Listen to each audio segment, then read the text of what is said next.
Friends, आज मैं आपको कानून के कुछ छोटे छोटे ऐसे शब्दों को बताऊंगा जिससे आपको कानून समझने में, पढ़ने में आसानी हो जाएगी।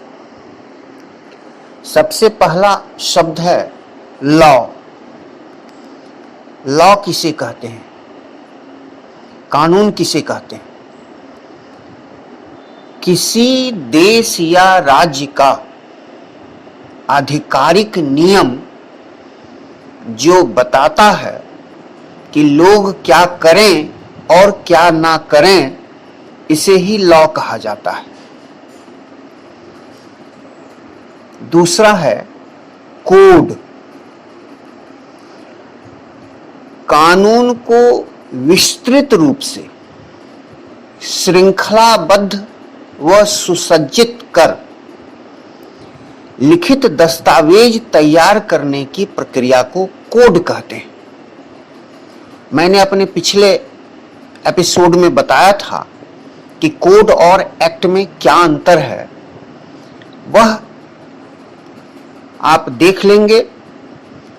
और यह कोड और एक्ट आजादी के पूर्व तैयार किया गया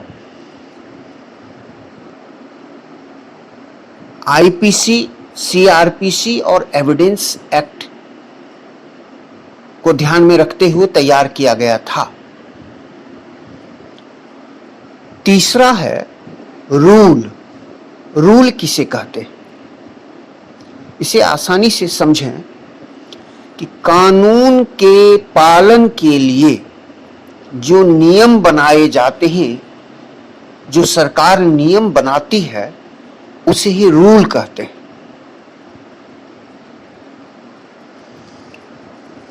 अब समझेंगे एक्ट क्या है। तो आजादी के पूर्व जो एक्ट, इंडियन एविडेंस एक्ट तैयार किया गया था, उस संदर्भ में अब नहीं समझना है।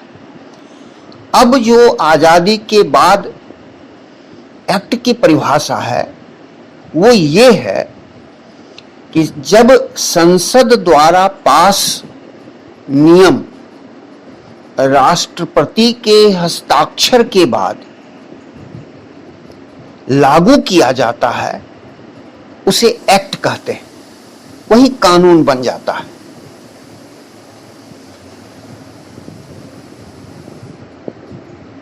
पिछले एपिसोड में जो मैंने समझाया था कि इंडियन एविडेंस में एक्ट का क्या मतलब है, वो आजादी के पूर्व के संदर्भ में था।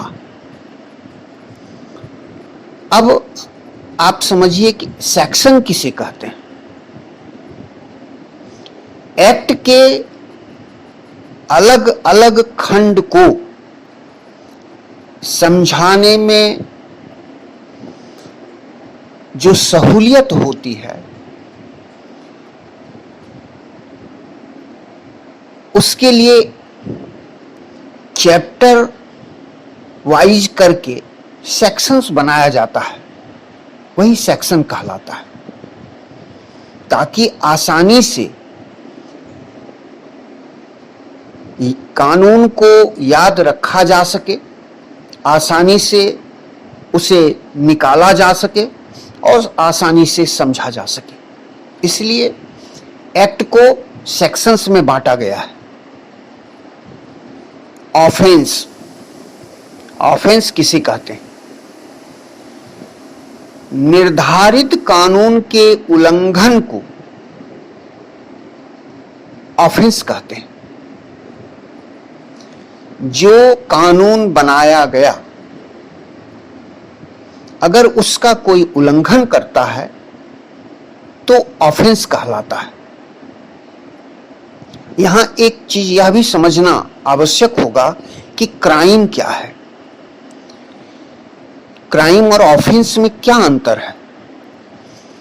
तो क्राइम कहते हैं जब इलीगल एक्ट किया जाता है, गैर कानूनी कोई कार्य किया जाता है, वह क्राइम कहलाता है। लेकिन वह कौन सा कार्य किया जाता है जो स्पेसिफिक कार्य होता है उसको बताने के लिए हम लोग उसे ऑफेंस कहते हैं।